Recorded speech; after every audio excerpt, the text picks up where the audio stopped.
Naam, mwana michezo mwenzangu kwa mara nyingine tena tuje tuzungumze yale ambayo yanahusiana na masuala mazima ya michezo, na leo kwenye Ngale Sports tunakwenda kuangalia utofauti kati ya Alan Okello wa Yanga na Libasege wa Simba Sports Club. Hizi zote ni sajili mbili mpya kwenye dirisha dogo kwa timu zote mbili, kwa maana ya kwa Simba Libase, lakini pia kwa Yanga kwa upande wa Alan Okello. Hawa nyota wawili wana kitu gani? Maana tangu wamefika Tanzania wamekwenda kuanza moja kwa moja kwenye vikosi vya kwanza vya timu zao, lakini sio tu hivyo watu wengi wamekuwa wakiwatazama kwa matumaini makubwa sana. Huyu mmoja tayari namba zinajielezea, lakini huyu mwingine namba bado zinaendelea kumsubiria. Nikukumbushe tu, kama bado hujasubscribe, fanya hivyo sasa ili usipitwe na uhondo wa uchambuzi mkubwa kama huu wa wachezaji, lakini pia na matukio mbalimbali ya michezo. Sasa tuanze kutazama utofauti wao. Kuna baadhi ya vitu wanalingana, lakini kuna baadhi ya vitu wanatofautiana. Kitu cha kwanza ambacho wanalingana ni kupata makuzi sahihi ya mchezo wa mpira wa miguu. Ndiyo, umenisikia vizuri, kupata makuzi sahihi ya mchezo wenyewe ama mchezo husika wa mpira wa miguu. Wachezaji wote wawili wamepata makuzi sahihi.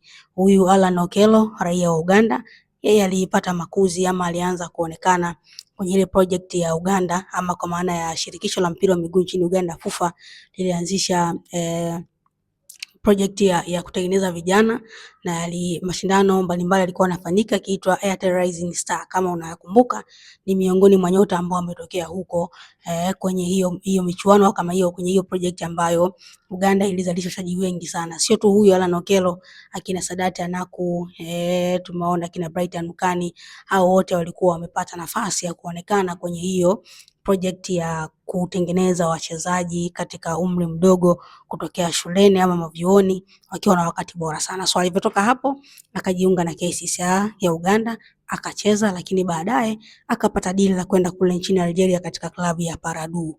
Ndio, Paradu ya Algeria, na baadaye tukamshuhudia akipambana kucheza, lakini mambo hayakuwa sawa sawa, akarejea tena kwenye klabu ya KCCA, na baada ya hapo tukamuona tena akiendelea kupambana Paradu KCCA, kwa maana kwa mkopo hivyo hivyo mpaka alipoamua kuvunja mkataba mazima na kujiunga na klabu ya Vipers. Vivyo hivyo kwa upande wa Libasege, yeye alipata makuzi yake kwenye akademi ya Dayambas, ambayo ni miongoni mwa akademi ya pili kwa ukubwa pale nchini Senegal, ukiondoa Generation Foot ambayo ametokea Sadio Mane, lakini Dayambas ni miongoni mwa akademi kubwa ambazo zipo katika nchi ya Senegal. Kwa hiyo alipata makuzi yake pale, na moja kwa moja wakataka kumpeleka kwenye wakampeleka kwenye majaribio kule nchini Hispania katika klabu ya Valencia, na akapata nafasi ya kuingia kwenye kikosi cha under 19 kwa maana chini ya miaka 19, lakini kuna masuala kidogo ya kwenda sawa ya usajili, kwa akalazimika kupata kwenda kushiriki ligi daraja la 3 nchini Hispania, ambapo katika klabu ile ya Pontevedra, na baadaye uongozi wake kuvunja mkataba, alipata kidogo na jeraha, akarudi nyumbani kwao Senegal, akaenda kujiunga na timu ya Tenguth ya pale Senegal. Kwa hiyo wachezaji wote wawili wamepata makuzi sahihi kabisa, ndio maana wanavyopokea mpira, wanavyofanya maamuzi, wameonekana kuwa na wakati bora sana katika hilo eneo. Sasa utofauti unakuja hapa. Utofauti wa kwanza kwenye namba. Nikisema kwenye namba nadhani unanielewa zaidi. Alan Okello katika vilabu vyote ambavyo amepita na maeneo mbalimbali ambayo amepita, namba zake zinajielezea zaidi kuliko Libasege, kutokana na safari ndefu ambayo Alan Okello amepita. Alan Okello alivyocheza Kampala City alifunga magoli yasiyopungua 10. Alionyesha kiwango bora sana, lakini msimu 2024-25 akiwa na Vipers ya Uganda wakiwa mabingwa katika michezo 30 ambayo amecheza alifunga magoli 19. Maana yake amekuwa na wakati mzuri kweli, namba zimekuwa zikijieleza, na amethibitisha kwamba yeye ni miongoni mwa wachezaji ambao wanalifahamu vizuri goli, lakini pia wanajua namna gani ya kumaliza mechi kiwanjani. Lakini ukienda kwa Libasege, kwa sababu safari yake haikuwa ndefu katika timu ambazo amepita kutoka kwenye academy mpaka kwenye klabu ya Tenguth, namba zake hazionekani kuwa nyingi au mnyororo mrefu kwamba alifunga akapasia, alifunga akapasia, ila kiwango chake ndicho ambacho kinathibitisha zaidi hata kwenye michuano ya CHAN ambayo alicheza hapa kwenye mwamvuli pamoja bid kwa Tanzania, Kenya pamoja na Uganda, umeonyesha ubora mkubwa sana, na ndio maana Simba wakalazimika wakashawishika kwenda kumchukua. Hiyo ni tofauti ya kwanza. Tofauti ya pili, baada ya kwenye nafasi ambazo wanacheza, main position ama nafasi mama ya Alan Okello ni namba 10 nyuma ya mshambuliaji, ni katikati ya uwanja. Lakini tangu amefika Yanga muda mwingi anacheza kama winga wa kulia, kwa sababu anaweza kucheza kwenye nafasi 3. Nafasi yake ya kwanza ni kama namba 10 nyuma ya mshambuliaji.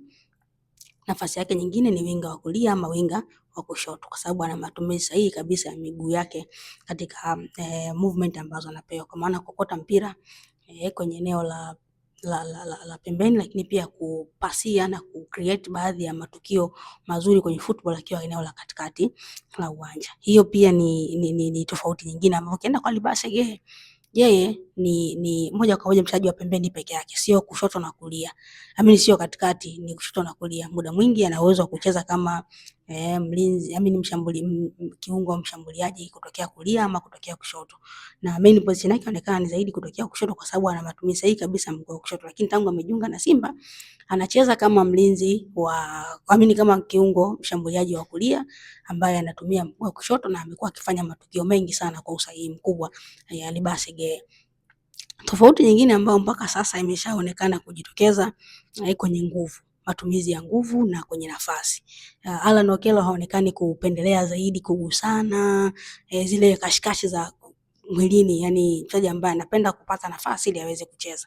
Lakini Libase ameonyesha kwamba anaweza kushinda kwenye mazingira yote. Mkitaka mgusane, mkitaka mcheze kwa nafasi, kupunguza idadi ya watu, imekuwa bora sana. Lakini kitu kingine ambacho wao wanafanana ni kwenye kuattempt.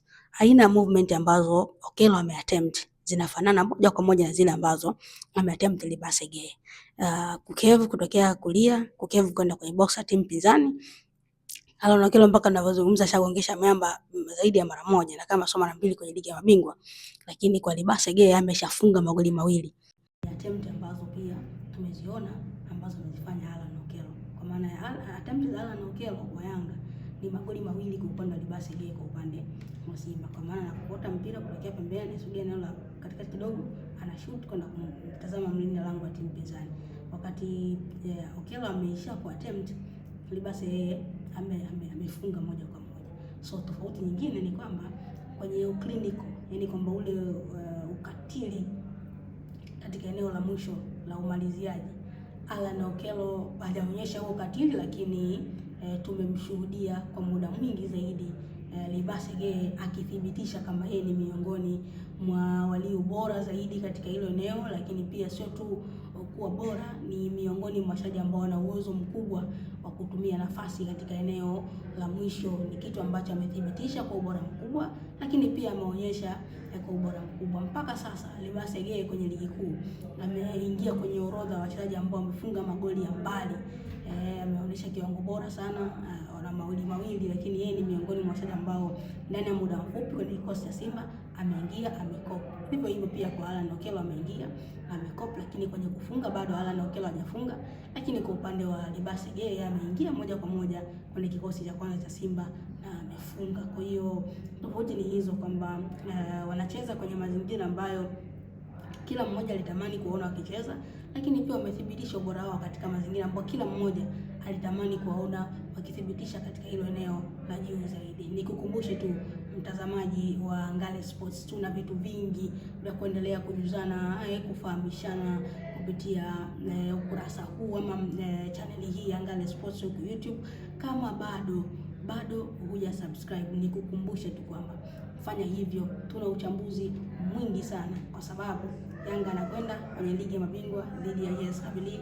Simba anacheza mechi yake dhidi ya Stade Malien. Azam FC yuko zake kule Morocco, na Singida Black Stars amekwenda Afrika Kusini.